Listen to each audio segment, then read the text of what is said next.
O Vila Nova jogou pelo Campeonato Brasileiro da Série B no estádio Onésio Brasileiro Alvarenga e acabou empatando pelo placar de 1-1. O sentimento foi de decepção, porque o Vila Nova abriu o placar aos 18 minutos do segundo tempo com o Pablo Diego. E quando tudo conspirava para que o jogo terminasse com uma vitória do Vila Nova, que seria segunda no campeonato, e o time sairia da zona do rebaixamento, o Gregory acabou empatando para a equipe do Bahia aos 41. São nada mais, nada menos do que 63 dias sem vencer. São 12 jogos, 6 derrotas e 6 empates. 17º jogo do Vila no campeonato, 13 pontos.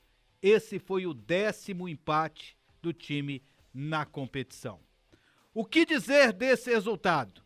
Análise do jogo, Kleber Ferreira. O Vila apresentou o crescimento tático-técnico, já foi um time organizado nesse aspecto, o time teve um esquema tático, o time teve o domínio do jogo no primeiro tempo, embora não tivesse peças que solucionassem quando dependia da jogada individual, da capacidade técnica individual. Aí, nesse aspecto, o Vila pecou, mas aí já não é culpa do novo treinador. O Vila apresentou um crescimento tático-técnico. No segundo tempo, o Vila voltou com esse crescimento tático-técnico, fez um 1-0 e poderia até ter ampliado o placar se tivesse um pouquinho mais de qualidade nos homens que estavam compondo o time do Vila. As alterações, o técnico vilanovense fez algumas alterações bem exóticas, por sinal. Ele tirou o Moacir, colocou o Pedro Bambu normal, o Moacir estava muito cansado. E quando tirou o Mateuzinho e colocou o garoto Jefferson, que é a ala esquerda, para dobrar pelo lado esquerdo a marcação com o William Formiga. Lá no meio campo, ele fez a alteração tirando o Arthur Rezende e colocando o Ralf. E lá na frente ele tirou o Daniel Amorim e colocou o Diego Tavares. Liberou o Ignácio e o Luiz Otávio, dois zagueiros altos do Bahia, para jogar lá no meio campo, porque não tinha um atacante de ofício para marcar. E consequentemente empurrou os dois volantes da equipe do Bahia para dentro da área vilanovense. O Vila chamou o Bahia para dentro da sua área e não saiu da sua área, tomou o gol de empate. Agora o Vila apresentou o crescimento. Não falta vergonha na cara dos jogadores vilanovenses. Falta bola mesmo. Detalhe aí nesse jogo é que na renda da partida é R$ 32.735. Público pagante, 4.728. Detalhe, que no público pagante entram os ingressos que foram doados, né? Então, não conseguiram doar mais de 5.000 ingressos. Então, foram 4.728. Eram 5.700, não era? Para doação? Era alguma coisa assim. Para doação era o Paulo Massad pode até me corrigir, mas 5.700. Então, 4.888 torcedores compareceram, sobraram aí algo em torno de 900 ingressos, né? José Carlos Lopes, sua análise do jogo.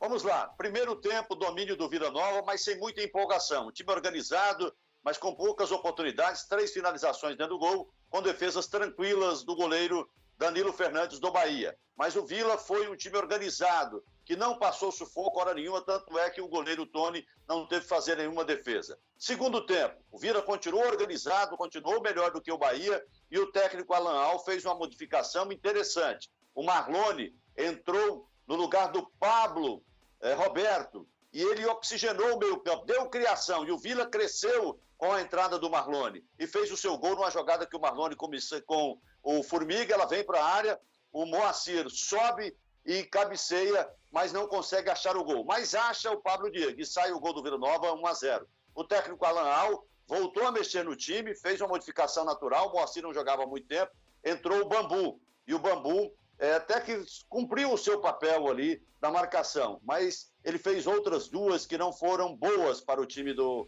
Vila Nova. O Mateuzinho saiu para a entrada do Jefferson, o Jefferson não entrou bem, e o Arthur Rezende saiu e entrou o Ralf. Então essas duas mudanças no meio campo abriram um buraco, uma brecha que o Bahia penetrou. E foi aí que o Bahia avançou o seu time até conseguir o gol de empate. Então o Vila fez um jogo organizado, mas no segundo tempo o técnico foi infeliz nessas duas modificações e, para mim, elas fizeram influência para que o Bahia empatasse. Final, Vila Nova 1, Bahia 1, resultado justo. E esse jogo marcou a estreia do técnico Alan Al no comando do Vila Nova. Nota para a estreia dele, Kleber Ferreira. Em que pese o empate dentro de casa, a gente não pode esquecer que é o Bahia que busca o G4 e é o Vila que está na lanterna. Eu vou dar uma nota boa para ele vai ficar com a nota 8. Só não é melhor porque ele errou nas alterações, mas ele não conhece o elenco ainda. Nota para a estreia de Alan Al no Vila Nova, José Carlos Lopes. E teve pontos altos e pontos baixos, né? Ao colocar o Marlone, ele acertou. Ao colocar o Pedro Bambu, ele acertou, mas errou ao tirar o Arthur Rezende e o Mateuzinho. Portanto, uma nota 6,5 para o Alan Al na sua estreia no Vila Nova. E a crise segue no Vila Nova, né? Tanto tempo aí sem vencer no campeonato. 11 partidas, 12 na temporada, incluindo aquele jogo com o Fluminense na Copa do Brasil. O que fazer, Kleber Ferreira? Continuar nessa linha de um time organizado taticamente, um time que procura jogar um futebol coletivo, assim como jogou hoje, sem distanciar as peças uma das outras para não dar espaço. O técnico Alan Al já vai conhecer mais o elenco, naturalmente vai acertar mais nas alterações, porque quando ele jogou com o meio campo fechadinho, no momento em que ele deixou o meio campo composto pelo Marlone, o Arthur Rezende, o Mateuzinho e o Pablo Diego fechando, ele conseguiu fechar o meio campo do Vila naquele momento. Depois, quando ele fez as alterações, aconteceu o que o Lopes disse, abriu. Então, fazer um time organizadinho taticamente e procurar vencer taticamente os seus jogos, porque as peças individualmente falando, elas não são boas, elas não convencem, elas não vencem jogos. Então o Vila tem que vencer no coletivo, na organização tática técnica. O que fazer, Lopes? Olha, restabelecer a confiança do grupo, né? Manter o time organizado, restabelecer a confiança do grupo, conhecer melhor o time, né? Para fazer essas alterações, como hoje ele fez uma boa, colocando o Marlone, tirando um volante, mas depois acabou querendo fechar o time e se perdeu com a entrada do Ralf e principalmente do Jefferson. Então acho que é conhecendo melhor o time, para o Vila ganhar os seus 2 últimos jogos dentro dessa fase, né? Porque é turno e retorno, pontos corridos, né? O campeonato segue, mas a gente divide sempre nessa primeira fase os 19 primeiros jogos. Tem que ganhar do CSA e tem que ganhar do Sport Recife para poder respirar um ar de permanência no segundo turno, na segunda fase desse Campeonato Brasileiro. Então, dar responsabilidade aos jogadores mais compromissados com o time, mais experientes, e tranquilidade e confiança para todos eles, para que o Vila consiga essas 2 vitórias, contra o CSA e contra o Sport Recife. E esse jogo contra o CSA, o próximo do Vila Nova na competição, será na próxima sexta-feira, dia 15, às 9h30 da noite, no estádio Onésio Brasileiro Alvarenga.